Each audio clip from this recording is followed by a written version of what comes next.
Hi, I'm Mike Riley, and this is my independent professional presentation for Dr. Greene's Business 501 Law and Ethics class. My presentation will be about terrorism and business. As you might imagine, the title of the presentation makes this a potentially broad discussion topic. Some of the ethical questions that we could ask are: is it ethical to profit from terrorism? Is it ethical to do business with terrorist organizations? Or are the methods of funding for a terrorist organization ethical? I'm going to narrow our focus to the first question. Is it ethical to profit from terrorism? Okay, so who profits from terrorism and terrorist activities? First, let's identify some stakeholders.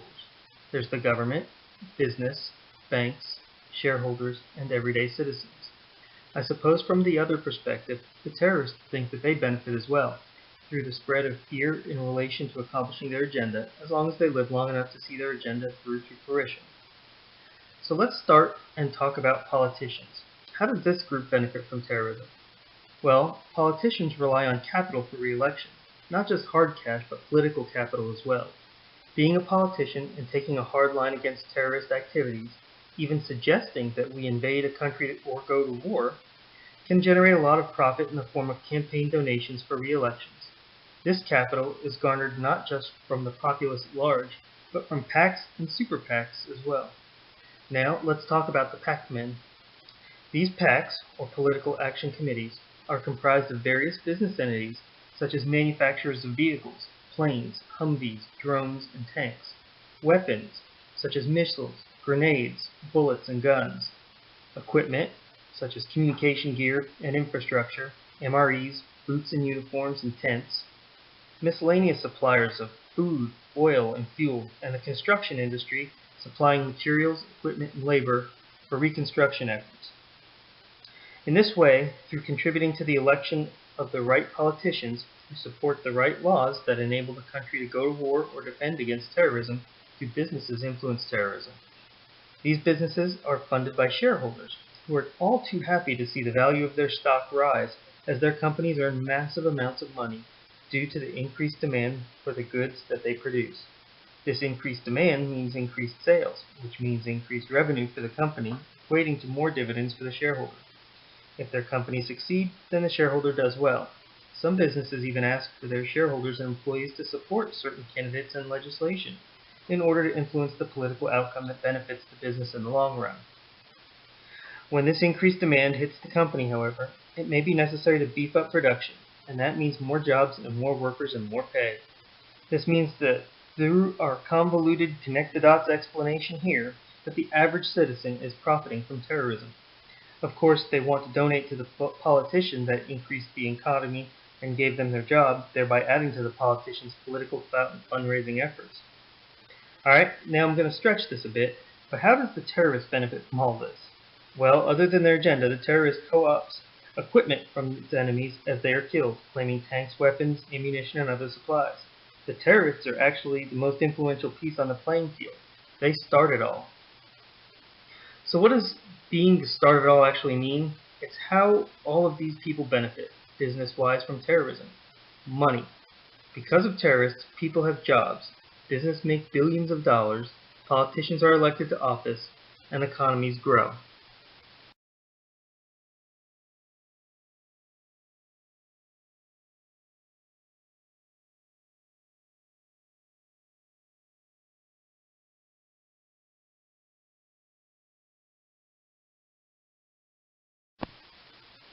So let's talk about what terrorism does to finances. So, between 2003 and 2011, the U.S. defense budget increased from $312 billion to $712 billion. Between 2002 and 2011, arms sales from these top 100 companies grew by 51%. Those are the top 100 companies that supply all sorts of equipment and missiles and weapons and vehicles to the military.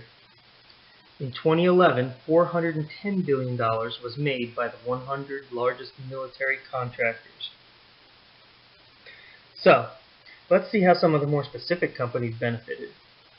United Technologies made $11.6 billion from arms sales, compared to their total sales of $58.2 billion. They're the biggest employer out of the top 10 manufacturing contractors. L3 Communications made $12.5 billion from arms sales compared to their total of $15.2 billion. To put that in perspective, that's 83% of its business from arms sales. Finmeccanica made 60% of its profits from arms, but it's fighting allegations that it paid bribes to win a $750 million contract to provide helicopters. Let's come back to the obvious ethics question there. BAE Systems made $29.2 billion from arms sales and $30.7 billion in total sales. BAE was projecting on making most of its money from the US and Britain, but said that the diminished presence of international conflicts and government budget cuts constrained this estimated number of sales. Lockheed Martin made $36.3 billion from arms sales from a total of $46.5 billion. 78% of the company's sales came from arms. So as you can see by now, hopefully, there's a substantial money to be made in the business of weapons to fight against terrorism. When terrorists strike and the armed conflict arises, businesses make money. A substantial portion of their overall income, in fact, comes from the sales of arms. So how does a business actually influence terrorism? Or how does a terrorism influence a business? Let's take a look here at our first bullet point. In the 1970s and 80s, corporations lobbied governments to support regimes that were favorable to them, that could control their own people and were easily influenced and corrupted. So a business will go through extraordinary measures in order to continue to maintain a profit. Some examples of what a corporation will do. Well, we've seen the Finmeccanica example, where they're accused of bribing officials to win a $750 million contract to provide helicopters. How about more locally, Chiquita Banana, of all people, paid Colombia militias over $1.7 million and then tried to claim they were being extorted. However, the company then spent over $800,000 to fight against the Justice Against Sponsors of Terrorism Act that would have let victims of the 9/11 terrorism sue those that supported the terrorism. They did this because it would make them financially liable as a supporter of terrorism. Bank of America had an assortment of private military firms conduct cyber war against reporters covering WikiLeaks revelations just to protect their assets. And in 2010, those same military contractor firms worked for a branch of the U.S. government to sabotage and infiltrate more left-leaning organizations. So as you can see, bullet point 2, today influence is being spread through global economic and trade arrangements. As these examples illustrate, as well of course as the Finmeccanica example, business is increasingly influencing terrorism and policies that support or fight against such acts. Hopefully you're starting to form some thoughts, though, regarding how a business is conducted in relation to terrorism. The government has laws that prevent businesses from supporting terrorism, either directly or unknowingly, such as the Foreign Corrupt Practices Act and the USA Patriot Act. So the Foreign Corrupt Practices Act of 1977 makes it illegal for U.S. citizens and companies, their officers, directors, employees, and agents, and any stockholders acting on their behalf to bribe foreign officials. Additionally, the USA Patriot Act requires companies to conduct reasonable due diligence to ensure that transactions do not facilitate money laundering or other illegal activity. These laws impact businesses and their agents, preventing them from directly dealing with terrorists or in illegal activity in general. The businesses that I've been dealing with in this presentation make their profits from an increase in demand due to the activities conducted by terrorists, but with no connection to the business itself, meaning that the terrorists are not connected to the business. So the terrorists are not facilitating any type of arrangement or agreement here in which they benefit by providing more opportunity for the business, though they are inadvertently doing it through their practices in terrorism.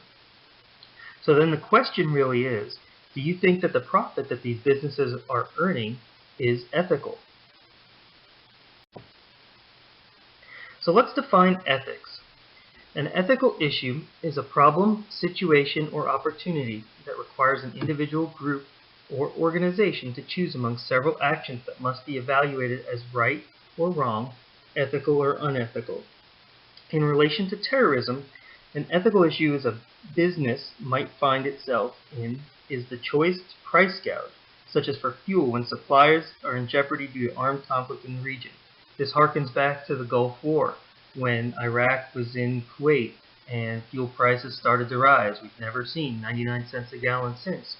There was several cases where different gas stations were price gouging customers and were investigated and subsequently prosecuted for illegal activities.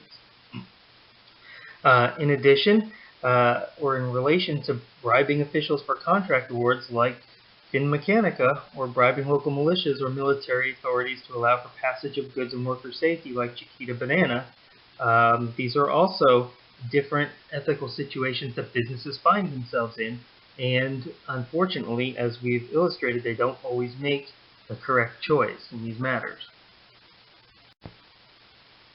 So the crux of this topic, what makes it an issue in a person's mind, is the difference between ethics and morals. So let's define these. Morals are a person's personal philosophy about what is right and wrong. Ethics, more specifically business ethics, are principles, values, and norms that may originate from an individual, organizational statement, or from the legal system that primarily guide individual and group behavior in the business. As you can see, business ethics are comprised of several criteria and are not as simple as morals. They are multifaceted, and in our world, a business can make a profit from terrorist activities. A business is a business, and the sole purpose of the business is to make a profit for the benefit of the shareholders. Morals can be applied to individuals and people, but a business differs because its motives differ. However, the motives are created and driven from the people behind the business, and so the government has laws in place to define how a business can conduct itself in relation to terrorism and illegal activities. Again, it's the how that's important. Therein is the ethical dilemma, not in making a profit, but in how the profit is made. Does the business bribe people, murder competitors, incite acts of terrorism, all in an effort to make a profit? This would be astronomically unethical. If a business can provide a legitimate service or a good that dovetails into a need created by the terrorist act, this is ethical. It's a business conducting business. They make a product that's in demand. As a final example, let's just take the instance of an arsonist setting fires in a city. Should a business not make a profit selling fire extinguishers or respirators? The business has to cover its costs to produce and therefore charge for its product. If the business doesn't make a profit, the business ceases to exist since it can't pay its bills and employees and make money for shareholders as well. People aren't going to invest. So, the business must go ahead and function and put certain things aside and look at how it conducts business as in an ethical nature versus that it's earning profits from something that's deemed to be a horrible act.